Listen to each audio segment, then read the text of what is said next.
नमस्कार, आप देख रहे हैं 4 PM और मैं हूं अभिषेक मिश्रा।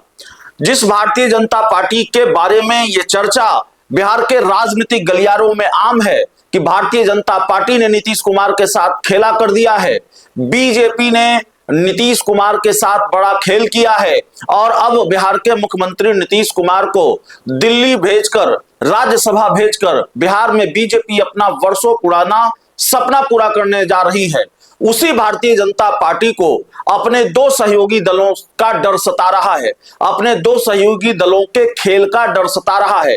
कहीं ये दो सहयोगी दल भारतीय जनता पार्टी के साथ खेल न कर दें, इसका डर भारतीय जनता पार्टी को सता रहा है और इसके लिए भारतीय जनता पार्टी ने राज्यसभा चुनाव में अपनी प्लानिंग को थोड़ा, अपने प्लान को बदला है, अपनी प्लानिंग को थोड़ा चेंज किया है। और इन सहयोगी दलों का जो डर भारतीय जनता पार्टी को सता रहा है वो सहयोगी दल हैं। जिन सहयोगी दलों का डर भाजपा को सता रहा है वो सहयोगी दल और कोई नहीं है, वो जीतन राम मांझी और चिराग पासवान हैं।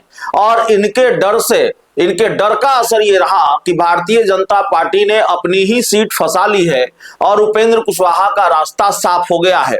तो दरअसल पूरी कहानी हम आपको बताते हैं। मामला ये है और बताते भी रहे हैं। देखिए, राज्यसभा की बिहार में 5 सीटों पर चुनाव होना है। 4 सीटों के बारे में आपको मालूम है कि एनडीए के पास बहुमत है और 4 सीटों पर एनडीए आसानी से अपने उम्मीदवार को, बीजेपी जेडीयू के दो उम्मीदवार आसानी से राज्यसभा पहुंच जाएंगे। लेकिन जो 5वीं सीट है उसके लिए बहुमत किसी के पास नहीं है। जो 5वां उम्मीदवार होगा उसके लिए बहुमत किसी के पास नहीं है। एडी सिंह जो उम्मीदवार हैं तेजस्वी यादव की पार्टी आरजेडी के, अमरिंदरधारी सिंह, उसके लिए भी तेजस्वी यादव को 6 विधायकों का जुगाड़ करना पड़ेगा। 6 विधायकों के जुगाड़ से ही एडी सिंह राज्यसभा जाएंगे। दूसरी तरफ बीजेपी को अपने 5वें उम्मीदवार के लिए, एनडीए को अपने 5वें उम्मीदवार के लिए 3 विधायकों की जरूरत पड़ेगी, तभी उसके 5वें उम्मीदवार राज्यसभा जाएंगे। अब तक जो चर्चा थी वो थी कि उपेंद्र कुशवाहा की राह मुश्किल लग रही है। उपेंद्र कुशवाहा को 5वीं सीट पर उम्मीदवार बनाया गया है। जिस सीट पर विधायकों का जुगाड़ करना है, जिस सीट पर समर्थन की जरूरत है, उस सीट पर उपेंद्र कुशवाहा उम्मीदवार बनाए गए हैं। इसलिए उपेंद्र कुशवाहा के बारे में कहा जा रहा था कि राज्यसभा की राह मुश्किल है। लेकिन कहीं जीतन राम मांझी और चिराग पासवान क्रॉस वोटिंग न कर दे, राज्यसभा चुनाव में ये कोई खेला न कर दें, क्योंकि इनकी नाराजगी सामने आ रही थी और ये नाराज बताए जा रहे थे। जो जानकारी मीडिया रिपोर्ट्स के हवाले से सामने आ रही है, चिराग पासवान से जब उपेंद्र कुशवाहा के राज्यसभा भेजने का सवाल किया गया तो उन्होंने कहा कि हम केवल बीजेपी कैंडिडेट को जानते हैं, बाकी के बारे में जानकारी नहीं है। जीतन राम मांझी भी बहुत खुलकर विरोध तो नहीं कर रहे थे, जीतन राम मांझी भी बहुत खुलकर नाराज तो नहीं थे, लेकिन जीतन राम मांझी के अंदर खाने भी खेल हो सकता था, जीतन राम मांझी की पार्टी की तरफ से भी खेल हो सकता था। तो राज्यसभा में क्रॉस वोटिंग का डर भारतीय जनता पार्टी को सता रहा था। चिराग पासवान की नाराजगी, जीतन राम मांझी की नाराजगी का भी डर बीजेपी को सता रहा था। इसलिए बीजेपी ने अपनी ही सीट फंसा ली। उपेंद्र कुशवाहा का रास्ता साफ हो गया है राज्यसभा चुनाव में। उपेंद्र कुशवाहा चौथे उम्मीदवार हैं, यानी कि उपेंद्र कुशवाहा उस सीट पर उम्मीदवार हैं जिस सीट पर बहुमत का जुगाड़ नहीं करना है, जिसमें निर्विरोध चुना जाना है और जिस सीट पर यह तय है कि इस सीट पर राज्यसभा वो जाएंगे, इस सीट पर उनकी जीत तय है। जिस सीट पर बहुमत का जुगाड़ करना है वो सीट भारतीय जनता पार्टी के उम्मीदवार की ही है। उम्मीदवार हैं शिवेश कुमार और भारतीय जनता पार्टी ने शिवेश कुमार को 5वीं सीट से उम्मीदवार बनाया है, जहां 3 विधायकों की जरूरत है, जहां विधायकों के जुगाड़ की जरूरत है, वहां से शिवेश राम राज्यसभा के उम्मीदवार बनाए गए हैं। तो ये मामला बड़ा क्लियर है। भारतीय जनता पार्टी को अपना एक तरह से प्लान बदलना पड़ा है। भारतीय जनता पार्टी को 5वां उम्मीदवार अपनी ही पार्टी के उम्मीदवार को बनाना पड़ा है। तो उपेंद्र कुशवाहा की जीत अब तय हो गई है, उनका राज्यसभा जाना तय हो गया है।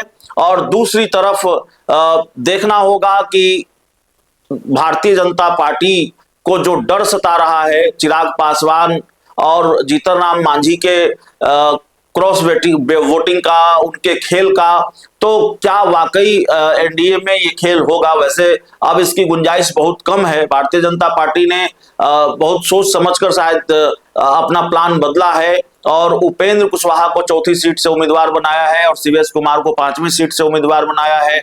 दलित समाज से आते हैं, चिराग पासवान और जीतन राम मांझी भी दलित समाज से हैं, तो जाहिर तौर पर यह दबाव चिराग पासवान और जीतन राम मांझी पर होगा कि वो शिवेश राम की जीत सुनिश्चित करे। लेकिन जीत सुनिश्चित होगी कैसे? बहुमत है नहीं, 3 विधायकों का जुगाड़ करना है।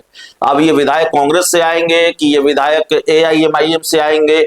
एआईएमआईएम जो मेरी अपनी समझ कहती है, जो मेरी अपनी जानकारी कहती है कि एआईएमआईएम कम से कम बीजेपी का साथ नहीं देने जा रही है, तो ऐसे में तो कांग्रेस के विधायक टूटेंगे तभी होगा। कांग्रेस के विधायकों में भी फिलहाल टूट की कोई संभावना नजर नहीं आ रही है। तो एक तरह से कहें कि भारतीय जनता पार्टी की सीट फंस गई है, उपेंद्र कुशवाहा की सीट नहीं फंसी है। भाजपा ने अपनी ही सीट फंसा ली है और इसमें बड़ा योगदान है चिराग पासवान और जीतन राम मांझी का। चिराग पासवान और जीतन राम मांझी नाराज बताए जा रहे थे, उनके खेल का अंदेशा था भाजपा को कि कहीं वो खेल न कर दे, इसलिए भारतीय जनता पार्टी को राज्यसभा चुनाव में प्लान थोड़ा चेंज करना पड़ा है। तो ये बड़ी जानकारी निकलकर सामने आ रही है, ये बड़ी खबर निकलकर सामने आ रही है। राज्यसभा चुनाव की जब तारीखों की घोषणा हुई थी तो चर्चा थी कि राज्यसभा चुनाव में बहुत खेल होंगे और अभी बहुत खेल होने बाकी हैं। एआईएमआईएम की तरफ से भी बयान आया है कि वो बिना बात किए आरजेडी को अपना समर्थन नहीं देगी और आरजेडी को एआईएमआईएम के समर्थन की जरूरत है। एआईएमआईएम और बीएसपी अगर आरजेडी को समर्थन करे तभी उसके उम्मीदवार राज्यसभा जा पाएंगे। तो देखना होगा कि राज्यसभा की जो ये 5वीं सीट है वो किसके खाते में जाती है। वो जाती है एनडीए के खाते में या इंडिया गठबंधन के खाते में। एनडीए 3 कदम दूर है 5वीं सीट को हासिल करने से और इंडिया गठबंधन 6 कदम दूर है 5वीं सीट को हासिल करने से। इंडिया गठबंधन को 6 विधायकों की जरूरत है। तो जाहिर तौर पर देखना होगा कि ये सीट किसके खाते में जाती है। लेकिन ये जो बड़ी जानकारी निकलकर सामने आई है वो हमने आपको बताया है। उपेंद्र कुशवाहा की लॉटरी लग गई है। चिराग पासवान और जीतन राम मांझी के डर से भारतीय जनता पार्टी ने जो किया है उसकी वजह से उपेंद्र कुशवाहा का रास्ता साफ हो गया है।